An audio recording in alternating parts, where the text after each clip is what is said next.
అందరికీ నమస్కారం అండి. ఈ పాండవుల పువ్వు పూసేది, అలాగే రాఖీ పువ్వు అని కూడా అంటారు.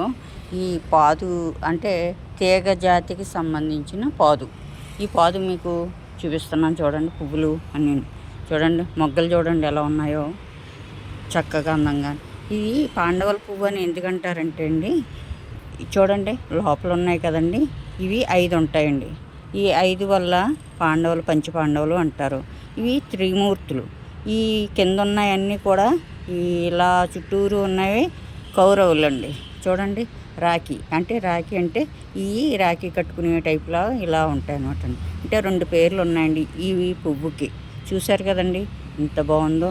స్మెల్ అయితే వాసన సుగంధం ఎలా వస్తుందంటే చాలా చిన్నగా మైల్డ్గా అంటారు కదండి, అలా వస్తుంది. కానీ చాలా బాగుందండి. ఆల్రెడీ ఇగోండి 2 పువ్వులు ఇడిచినాయి, వడిలిపోవడానికి రెడీ అయిపోయినాయి. వాసనకే నేను ఇక్కడికి వచ్చి వీడియో తీస్తున్నానండి. చూడండి ఎంత బాగుందో పువ్వు, వైలెట్ కలర్లో ఉంది. చూడండి ఎంత బాగుందో.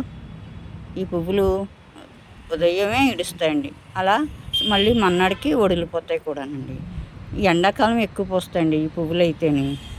తీగ జాతికి సంబంధించిన కాబట్టి చాలా చిన్నగా వచ్చిందండి తీగ అయితేనే. ఇదిగోండి చూడండి, ఈ కుండీలో వేసామండి మేము. చాలా చిన్నగా ఉండగానే పూసేసిందండి, కానీ వాసన మాత్రం చాలా బాగుందండి.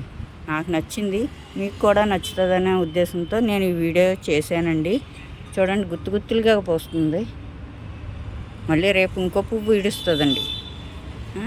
ఈ వీడియో అయితే నేను చేశానండి, మీకు నచ్చిందని అనుకుంటాను. మరో మంచి వీడియోతో మీ ముందు ఉంటానండి. షేర్ చేయండి, లైక్ కొట్టండి, సబ్స్క్రైబ్.